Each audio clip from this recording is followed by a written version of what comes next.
अध्याय 1 असुर की छाया। कारीगरों के क्वार्टर के किनारे एक पिछली गली में जबानी असुर नाम का एक युवक रहता था, जो एक विधवा कुम्हार और एक पुजारिन का पुत्र था, जिनकी प्लेग महामारी में बहुत जल्दी मृत्यु हो गई थी। उसका नाम, जिसका अर्थ था वह जो असुर की इच्छा से बचता है, भविष्य सूचक प्रतीत होता था। छोटी उम्र से ही उसने छायाओं के बीच छिपकर रहना और अदृश्य होकर जीवित रहना सीख लिया था। वह भगवान के शहर में अन्य लोगों के बीच एक छाया की तरह था।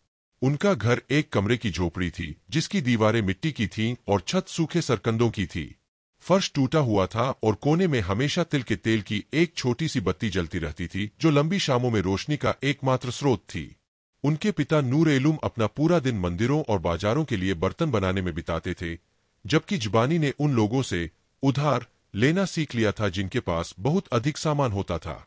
उनकी मेज पर अक्सर दाल या बाजरे का एक व्यंजन होता था, जो सभी के लिए एक मिट्टी के बर्तन में परोसा जाता था। अच्छे दिनों में जब वे अच्छी तरह से रंगा हुआ बर्तन बेचते थे, तो वे सूखी टाइगर मछली, खजूर या पड़ोस के सामुदायिक ओवन से भाप से भरी हुई रोटी भी ले लेते थे। एक गर्म शाम को, जब चांद जिगुरात की मीनारों के ऊपर फीका पड़ गया था, जबानी एक नई चोरी की योजना बना रहा था। उन्होंने अफवाहें सुनी थीं कि आभूषणों की एक खेप को अस्थायी रूप से महल के एक करीबी अधिकारी एनातुम्बेल, जो एक भ्रष्ट लेखक था और राजा की ओर से रिश्वत लेता था, के घर में रखा जाना था। चोरी की वारदात तेजी से अंजाम दी गई। जबानी घर की छत पर चढ़ गया, चुपचाप एक चटाई काटी और उस कमरे में प्रवेश किया जहां सोने के हार और कंगन रखे हुए थे। लेकिन जब वह जा रहा था तो एक गश्ती दल ने उसे देख लिया। वह बाजार में खाली दुकानों के बीच भागने को मजबूर हो गया। आंगनों और मार्गों से होते हुए वह अप्रत्याशित रूप से महल के आंतरिक बगीचे के पास पहुंच गया, शाही, जहां किसी भी आम आदमी को कदम रखने की अनुमति नहीं थी।